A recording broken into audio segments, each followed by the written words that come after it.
This time of year. Yeah, your garden may look a little tired. Yeah, Better Homes and Gardens editor-in-chief Stephen Orr is showing us how to use a window box as a rotating display to freshen things up for fall. Take a look. What we're going to focus on today is incorporating fall plants like this beautiful kale or these mums, and adding different garden perennials and even some gourds and pumpkins. The best way I like to approach this is to do it where you have a color scheme. It makes it really easy. This is a silver and white color scheme, as you can see, with this ornamental kale that has the white tones in it and the silver both. It also has some white gourds, some silvery lavender, and then this little fun grass called fiber optic grass. This is a non-hardy annual grass, but it'll last until frost.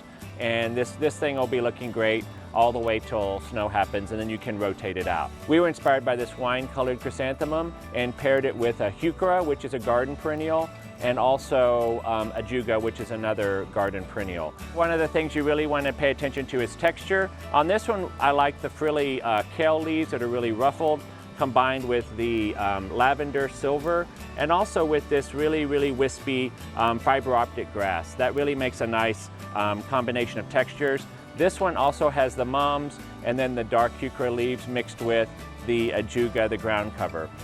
So when you're picking a window box, obviously you're going to pick it for the size that fits your window. There's so many different types. These are very kind of minimal looking white wooden boxes. You could pick something more ornate that's made of zinc, or something fiberglass that looks like zinc.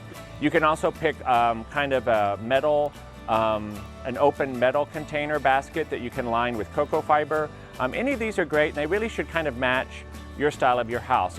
So what we start with is just a box that has drainage holes. That's essential.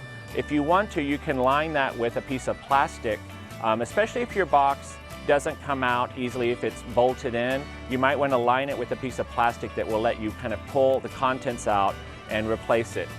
Because after the fall window boxes, you might want to go into a holiday winter box with some sort of evergreens or conifers, or even cut branches from the Christmas tree. What we're going to do is start with these two large mums, and all you need to do, I already have some dirt here, is pull them out. Make sure you have some space. I'm going to space these as my two big guys in the arrangement, and then fill in around those. So usually start with the focal point, which are the largest plants, and then go from there. So two big mums here. Usually the plants have kind of a front, so you can kind of pop out in the front and see which one looks best. Then I'm going to put in these smaller mums. And you know, window boxes are a little miniature garden, but they're really forgiving because the plants are in there for a month plus, maybe 2 months at the most. They're not in there for months and months and months at a time. So when you're planting them, you are trying to give them good growing conditions, but you're also keeping in mind that they're really not going to live in there all winter and come back next spring. So the care that you normally would take with a garden planting, you can be a little looser about that. So once you have your base of these chrysanthemums down, we want to add some things that make it a little more interesting, because chrysanthemums are great, but they're not the only fall thing that makes it beautiful.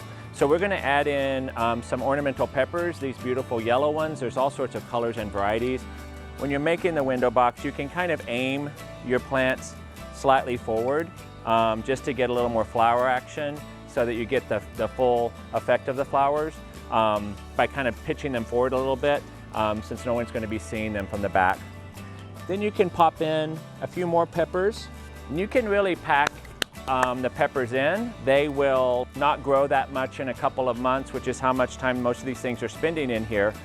You can really kind of pack the whole thing in. I'm going to add in some of this beautiful red sedge grass. It looks kind of like a dead grass. It's got a nice dry look to it, but it's actually alive. I'm going to put those in for height and for texture in the back. So I have kind of two of them coming out the back here.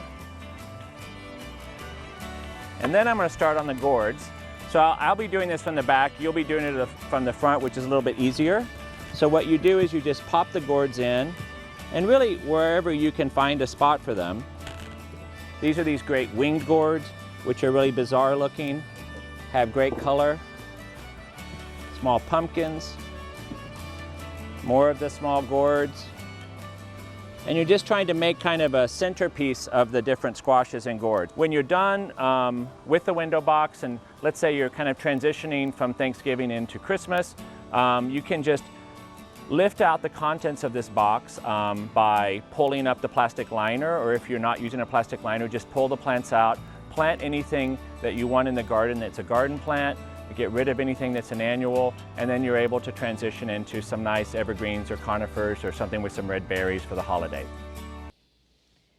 And we are going to be transitioning to Christmas very soon. Yes, so there's some good ideas there, or maybe get something that's kind of in the middle right now. With the colder temperatures, though, they say you only need to water your fall window about every 7 to 10 days. A lot easier than the summer ones that die from not watering. Absolutely. So for more tips, you can go to bhg.com. Channel 3 and Better Homes and Gardens are both owned by the Meredith Corporation, which, you know, supports chocolate. What are they called again? These White truffle chocolate balls. Oreo white chocolate truffles.